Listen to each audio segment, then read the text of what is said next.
Welcome to Corepunk World.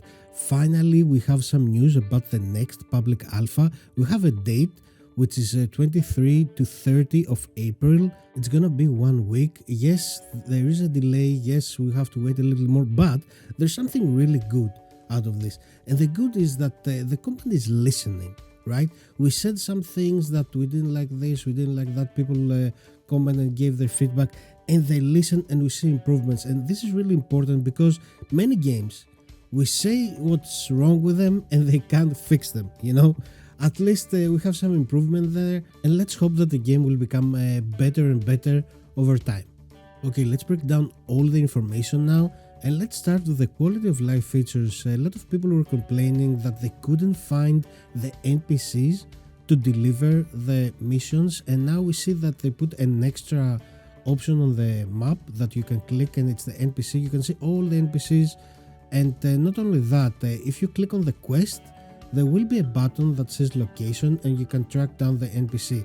Now, some people didn't have problem with this, but this was an alpha, right? So the NPCs were kind of close, it was a small territory. Imagine something like this when the game comes out and you're in another city, let's say, and you want to, I don't know, you forgot the mission and you want to go back and do it. It would be a nightmare to find the NPC, but this way it becomes really easy.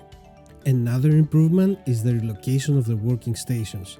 Thank you, really. It was really frustrating to walk so much all the time going from station to station. Next we have the gathering spots. As you can see from the photo in the previous version, it was just wheat everywhere. Now there is like more stuff like carrots, watermelons, cabbages, stuff like that. But what I really want to say here is that don't spend too much time in gathering these materials. Like if you go in and out and there is something to gather, yeah, sure, do it. But wasting time to gather all these things instead of staying outside and killing mobs, gaining XP, money and stuff like that, you will waste your time. Though, okay, I understand some people just want to gather and cook. Okay, I get it, That's kind of fun also, I guess. We moved to gathering. Gathering was super YOLO random in the previous version. Like you had the 3 spots and they were just dropping everything and you didn't know what you're gonna get. Now from 3 gathering spots we have 9, right? You can see from the photos there are 9 in the rocks, in the wood, in the hemps.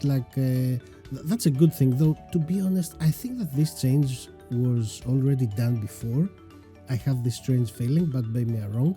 But the bottom line is that now you can target what you're missing and what you need better. Another new addition is the chest loots in the camps.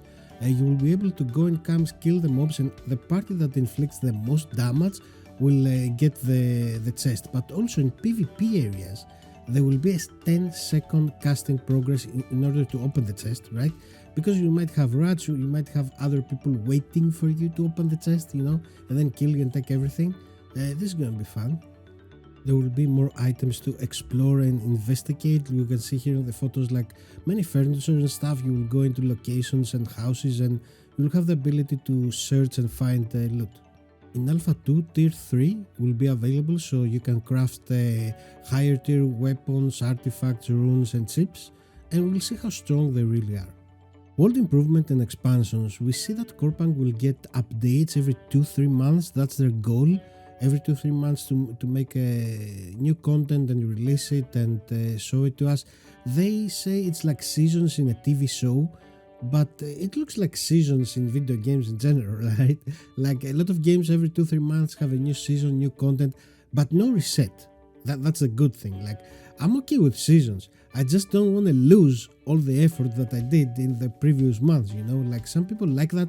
Personally, I'm not a season guy, so I like the fact that you keep the effort you did, but there will be new content like seasons every 3 months.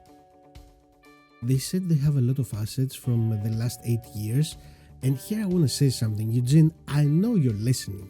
Eugene, I know you're out there, but you don't have to reply. Just listen to this. Imagine a Corepunk editor, right? Like Warcraft 3 or StarCraft, and all these assets, all this work that you have done, people can take it and make their own shit, right? Like make a League of Legends map, make I don't know, a tower defense, something like that. Like they can do so many things with an editor, with all the assets for Corepunk. That would be insane. Trust me, people are gonna love it, and it will bring so much content to the game out of nowhere. I know this is hard, I know this is not like, okay, we're gonna do it in like 2 weeks or something, but keep in mind if they could be like an editor choice. Specializations and passive trees. Okay, now this is huge, right? I'm gonna make another video just for this to look all the passive talents and the specializations and like there's so many things here, right? Like it's insane. We'll have 3 more specializations that are the ranger, which is the archer, the shaman, which is super interesting for me with the wolf and all this, and the infiltrator, which is kind of like an assassin type.